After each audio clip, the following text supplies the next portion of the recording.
What's up, everyone, and welcome back to another review. And this time we're taking a look at Spider-Man 3, directed by Sam Raimi. Let's not waste no time. Let's get right into it because there is a lot to say when it comes to Spider-Man 3, which is the definitive end of Sam Raimi's Spider-Man trilogy. So, before I do my thoughts, let me just say this.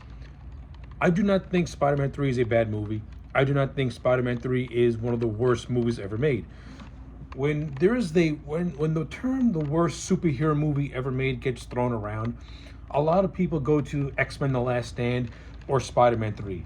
Now, I think they go to those movies because people had too much high expectations for those movies, myself included. However, if you actually watch The Last Stand and you actually watch Spider-Man 3, you can tell both movies have some sort of effort being put into them, and that the people making them tried to make a good movie. To me, the moniker of the worst superhero movies goes to something like Catwoman, Elektra, or Faint Four Stick. Movies that you can clearly tell had no thought or effort put into it, and that they were just there to put something out. Like Catwoman is egregious for being just a piece of crap of a movie. Elektra is just a boring shit fest, and the Fantastic Four is just an embarrassment to the superhero genre that set it back 15 years.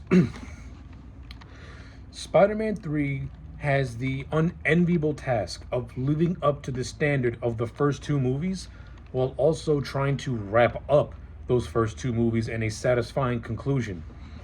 That's Spider-Man 3's biggest pitfall, is that it tries too hard, it's overly ambitious, and it ends up really pleasing nobody.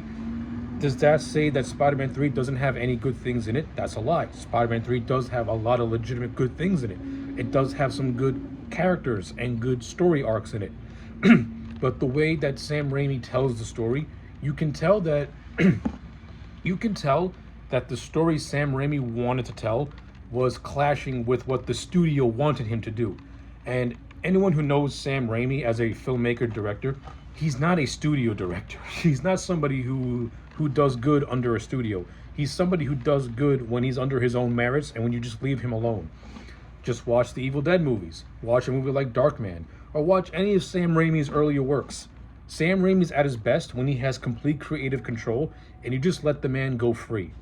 When you restrain him to the point where they restrained him on Spider-Man 3, that's where you see a lot of Raimi's flaws as a filmmaker.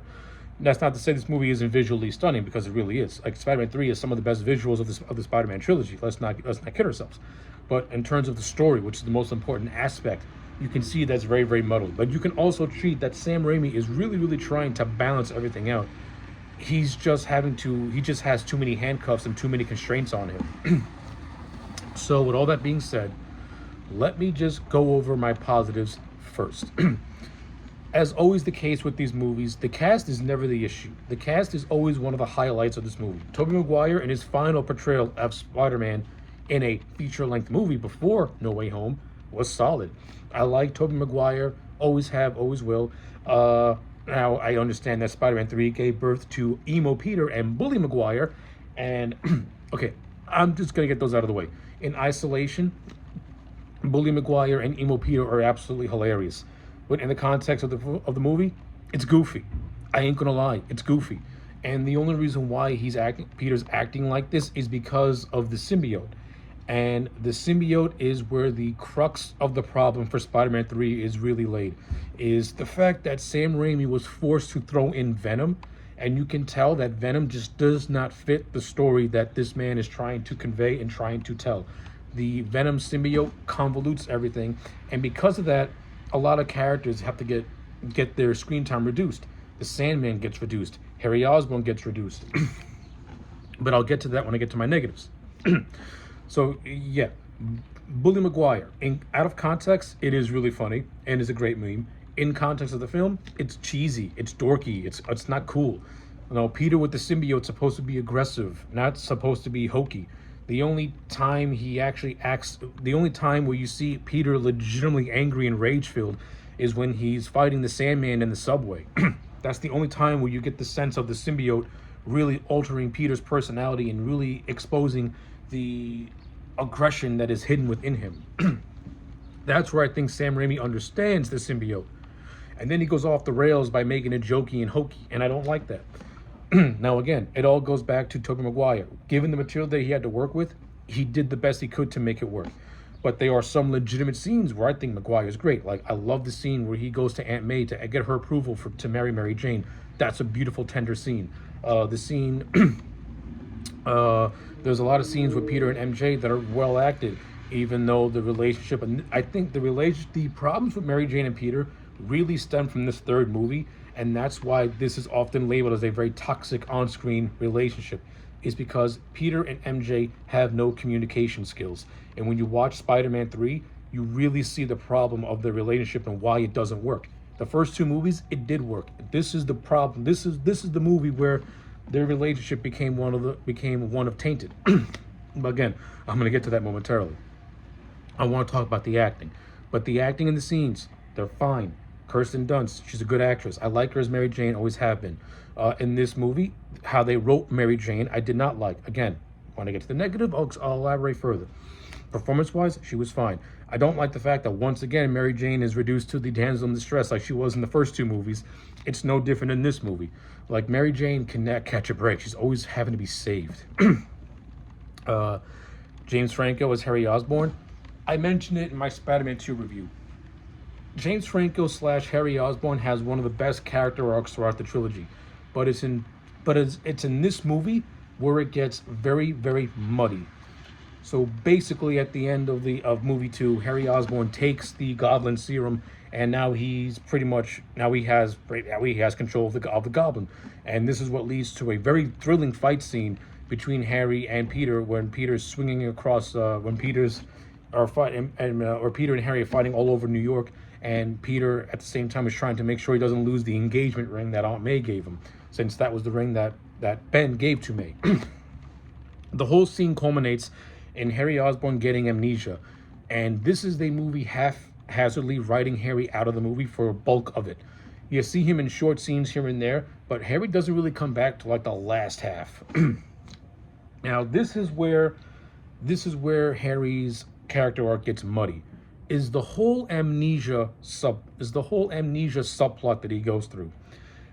This whole thing would have been better if Harry never suffered from amnesia and he just used it as a cover to infiltrate Peter's life. It would have made Harry be much more sinister and much more evil than his father ever could have been. Or maybe is. Because, Norman Osborn is a great deceiver, and he's somebody that can make you think that, he has the best intentions, but he's really just using you to get what he wants.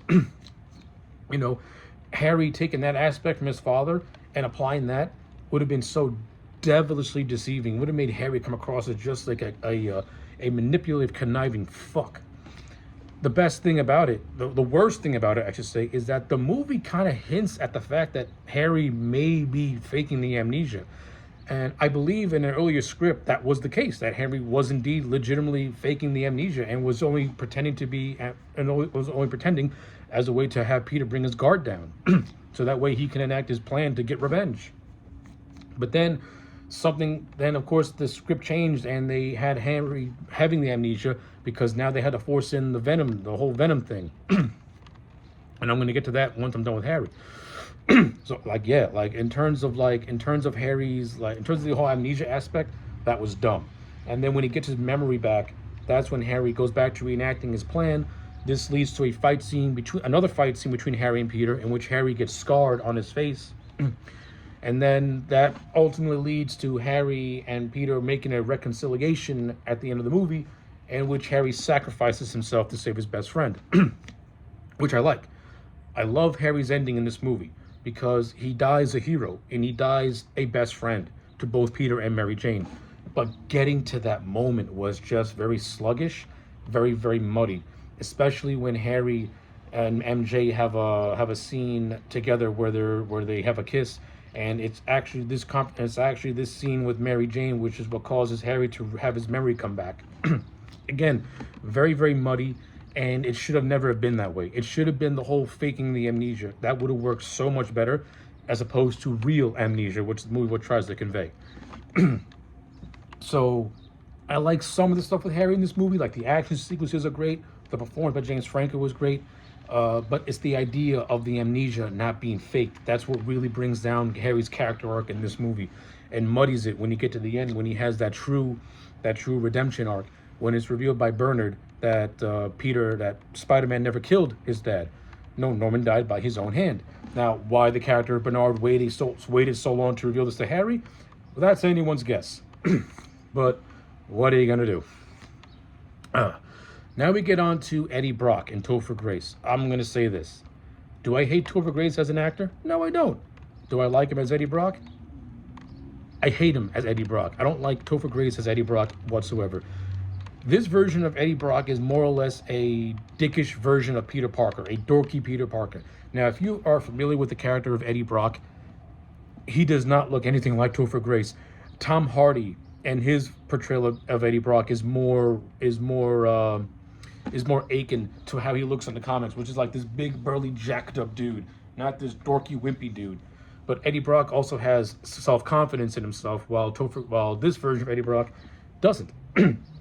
And I just don't like the way this version of Eddie Brock is written. He's written as somebody who is doing who does shady shit, and then he expects people to forgive him because of it. Like, no, dude, you do things on purpose, and you're your own worst enemy, but because you can't take accountability, you want to blame everybody else.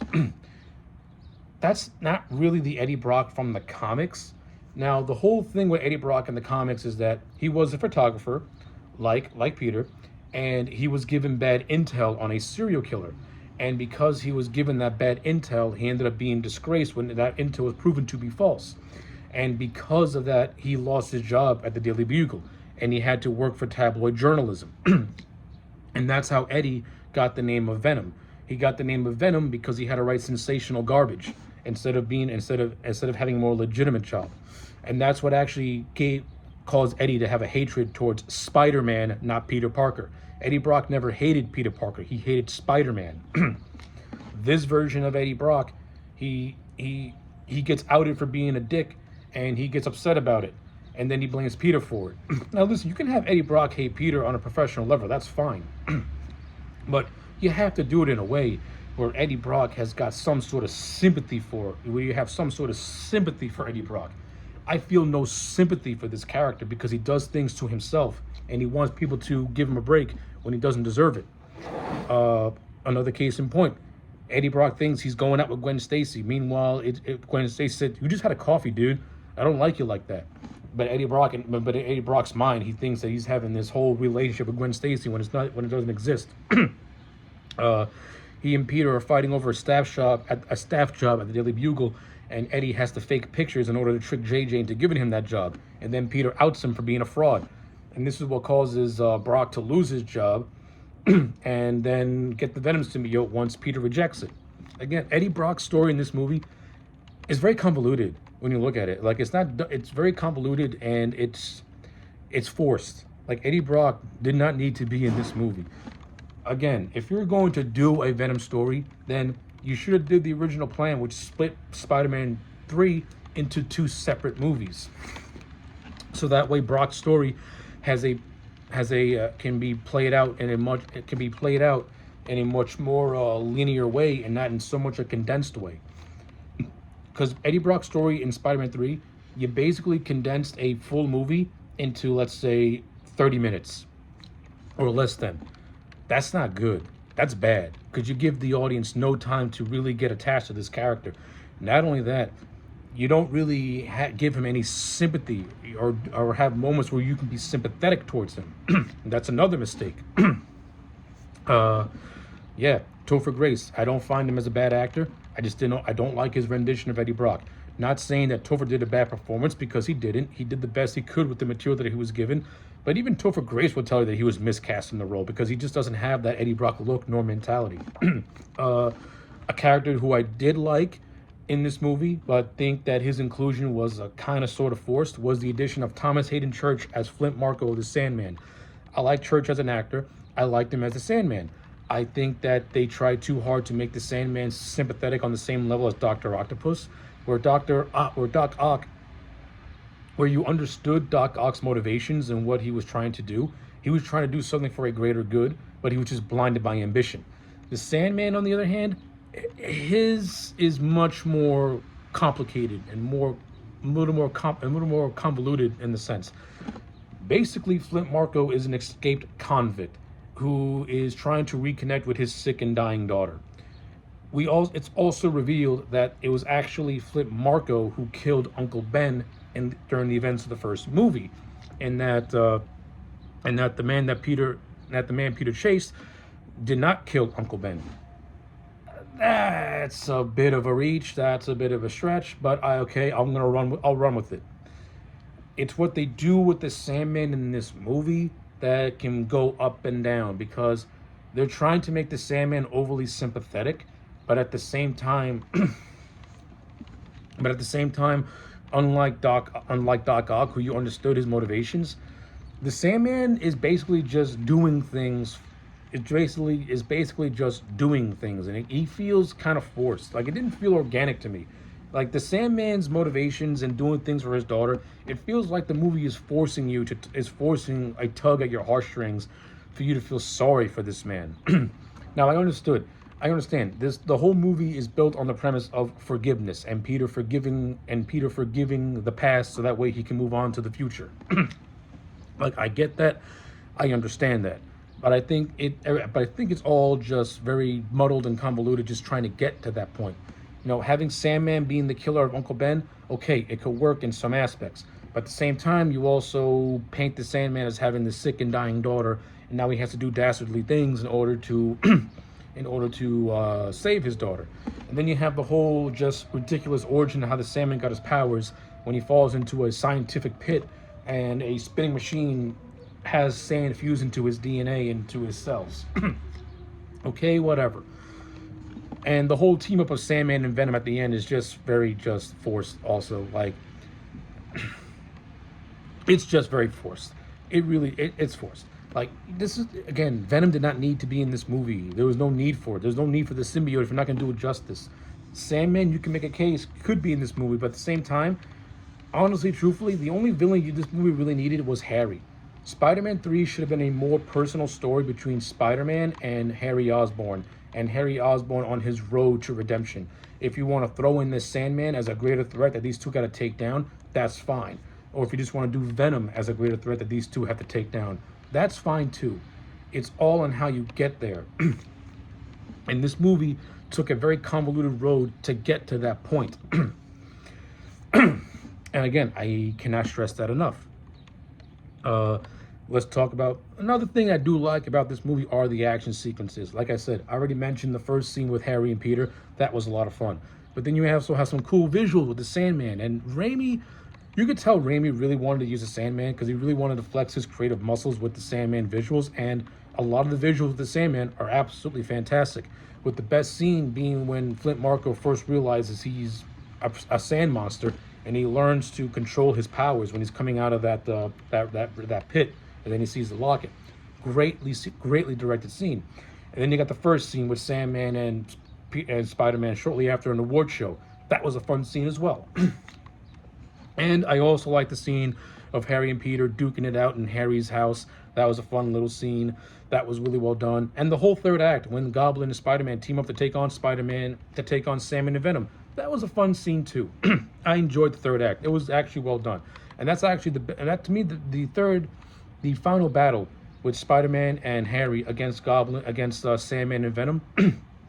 That whole thing, that whole 30-minute sequence was a lot of fun.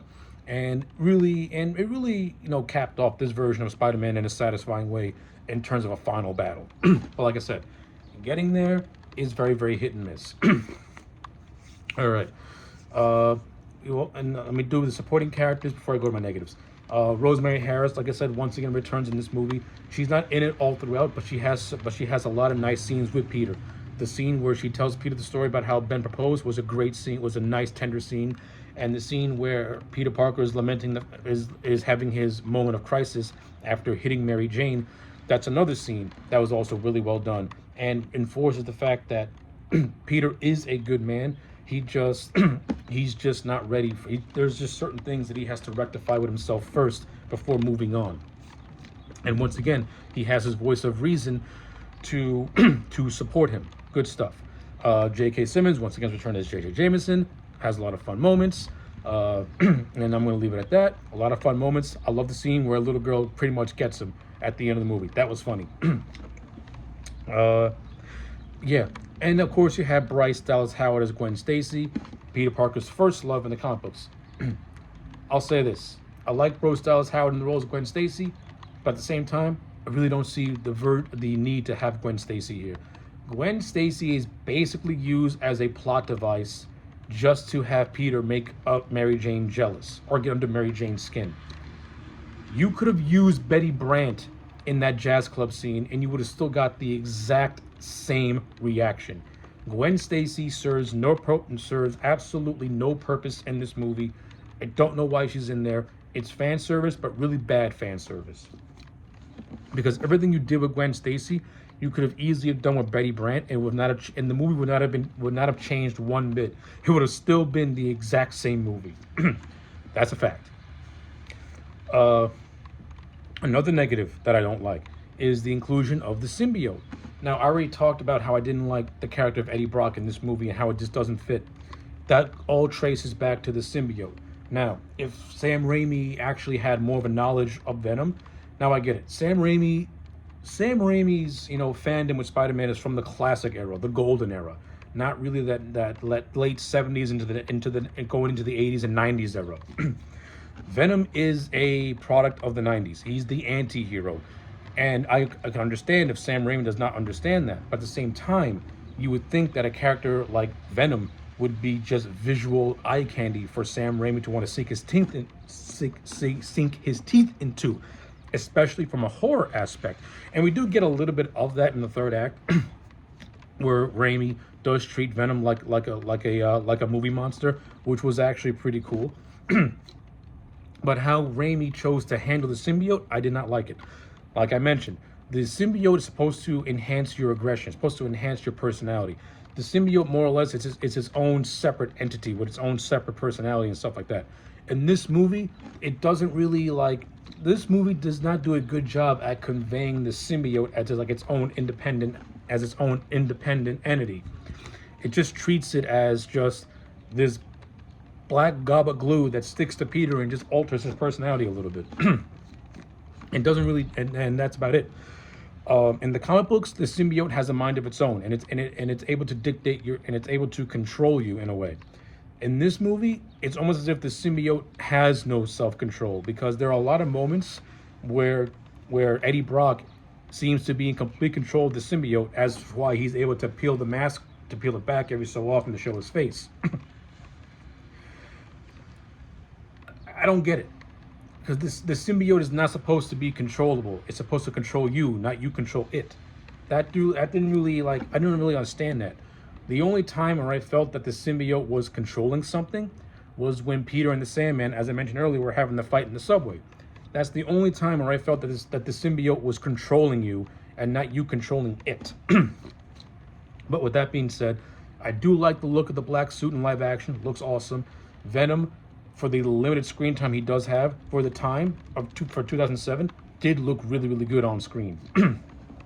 But again, you can tell that Sam Raimi did not want to put the Venom character in here because he just doesn't understand the character. And again, that's a shame, because with the Venom character, you can do so many cool different things, especially from a monster movie aspect from it.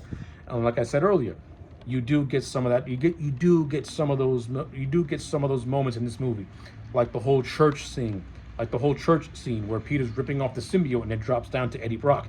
That's a cool horror imagery, and that's beautifully directed. Another scene is where they're fighting in the construction site, and Peter's hearing the screeches of the symbiote, not knowing what corner it could pop out of. That's a good horror moment. Like, the elements were there. I just don't think Sam Raimi was confident enough in the character to really want to fully explore it. It has hits and misses, a lot of hits and misses. What's another thing? Now, going back to the whole symbiote thing. Now, as said by Dr. Kirk Connors, who cameos in this movie, once again played by Dylan Baker, he tells Peter, that it enhances its host's personality, particularly the aggressional side. Again, I don't really see that after the Sandman fight. All we see is Peter just dancing in the street looking like a goofball. And then you get the whole jazz club scene in which Peter accidentally hits Mary Jane. And that leads to the whole church thing. Listen, the jazz club scene, it is what it is. Like I said, you could have put Betty Brant in that scene and it would not have changed it at all. Uh, that's my thoughts on that. Whew. Oh, yeah. Now, let me get to this movie's biggest problem. And that is the Peter and Mary Jane relationship. So, Mary Jane's whole story is that she's failing on Broadway. She's getting bad reviews. Meanwhile, Peter Parker as Spider-Man is pretty much experiencing the greatest run of popularity he's ever had. New York loves him. Everybody loves him. Pretty much the exact opposite of Spider-Man 2 is Spider-Man 3, in which in Spider-Man 2, Peter was down in the dumps. Spider-Man 3, he's on cloud 9. And it's MJ who's down in the dumps. But I do kind of like that twist. Because in Spider-Man 2, MJ was a burgeoning Broadway star and Peter was down in the dumps. Now we do a flip side where Peter is now merging in popularity and Mary Jane is declining in popularity. It's a nice little dichotomy, a nice little thing. But the problem is every time MJ tells Peter how she's feeling, Peter tries to, comfort her, then Mary Jane shuts him down, saying, "This isn't about you, it's about me." If you actually pay attention to what Peter's saying, he's using his time as Spider-Man as a way to contrast what Mary Jane is feeling. And Mary Jane shuts him off. Mary Jane, in a lot of instances in this movie, is a bitch. And the movie wants you to feel sorry for her because she's doing bitchy things when people are trying to relate to her. She keeps shutting him off. Now, I'll admit, the one justifiable scene where Mary Jane does feel justified in lashing out at Peter was the whole dinner scene. Where Peter keeps bragging about how Spider-Man is this and Spider-Man is that. That is the one legitimate scene where Mary Jane had every right to get on Peter for pretty much making it about himself. But the scenes before that, you have moments where Peter is trying to explain to Mary Jane that the reason why she didn't get a lot of applause was because the acoustics of the building. You have a scene where Mary Jane is telling Peter that she got bad reviews, and Peter's trying to correlate that with Spider-Man and what happens to him sometimes, and she shuts him down. The only time that Peter deserved to get shut down was when Peter kissed Gwen Stacy in a reenactment of the iconic scene from Spider-Man 1, and where Peter, pretty much brags about how Spider-Man is the most popular he's ever been. Those are the only two times where I feel Mary Jane had every right to lash out at this guy. But before that, I don't think so. I don't think so whatsoever. If Mary Jane would have just shut up and listened to what Peter was saying and actually got off her high horse, then something could have happened. Oh yeah, and the whole idea of Harry using MJ to trick Peter into breaking up with him, so that way Peter can infiltrate Peter's life, that's so dumb. Mary Jane, Peter Parker is Spider-Man. Peter can take on Harry. Just say, hey, yo, Harry doesn't have amnesia no more. Go kick his ass. He's right over there behind the corner. Peter would have went there in 5 seconds and whipped his ass. That just goes into the dumbery of Mary Jane Watson and how she's conveyed in this movie, in my opinion. What's another thing? I think I pretty much covered everything I needed to cover when it comes to Spider-Man 3. Now listen, I know it sounded like I ragged on this movie for as long as I did, but that's because this movie set up things that could have been done so much better if it just did not have the studio meddling. And if you're going to include Venom in this movie, Sam Raimi should have at least did the research for it, or at least had people who are more familiar with Venom do the research for him, so that way he could have properly imported this character into the movie. It's a double-edged sword. The studio really had no right to pretty much enforce Raimi to include something he didn't want to do. After Raimi gave them 2 highly successful movies, they should just let the man have all the carte blanche in the world and not restrain him. I think Raimi kind of used Spider-Man 3 as a fuck you to the studio, as a fuck you to the studio for forcing him to do something he didn't want to do. And basically until Doctor Strange, this was the last superhero movie Sam Raimi ever did. Like, this movie really did turn Raimi off to the whole idea of doing superhero movies for a long time because it was not a good experience for him. I understand that. I mean, he did try to do Spider-Man 4, but they couldn't crack the story, and I get that too. Oh, and before my wrap up, Bruce Campbell once again has an awesome cameo as the maitre d' of the restaurant, and the whole scene is hilarious, where he's doing a fake French accent talking to Spider-Man. And what really grinds my gears a little bit is that Spider-Man 4 was supposed to reveal that Bruce Campbell was Mysterio the entire time. So pretty much all the cameos Bruce Campbell had throughout the course of the movies, it was supposed to be Mysterio watching over Peter and putting roadblocks in Peter's way. That would have been so cool if that would have actually happened, if Spider-Man 4 would have actually happened, and all those cameos tied in for a reason. That would have been awesome. And who better than Bruce Campbell to play Mysterio at the time? That would have been even cooler. So, with all that being said, I'm just going to give Spider-Man 3 a solid 6.5 out of 10. It's an overly ambitious movie that is legitimate, that is trying. It's a decent, it's a good movie for what it is, but as a conclusion to a trilogy, it's very, very muddled in what it wants to do with the storytelling. But in my opinion, it does tie the story up in a satisfying way, especially in the end when Peter and Mary Jane have their reconciliation and have that final dance before cutting to black. And yes, Willem Dafoe does once again cameo as the Green Goblin when Harry gets his memory back. So yeah, 6.5 out of 10 for Spider-Man 3. Let me know your thoughts in the comment sections down below. Like the video and subscribe, and I'll check you back next time for more.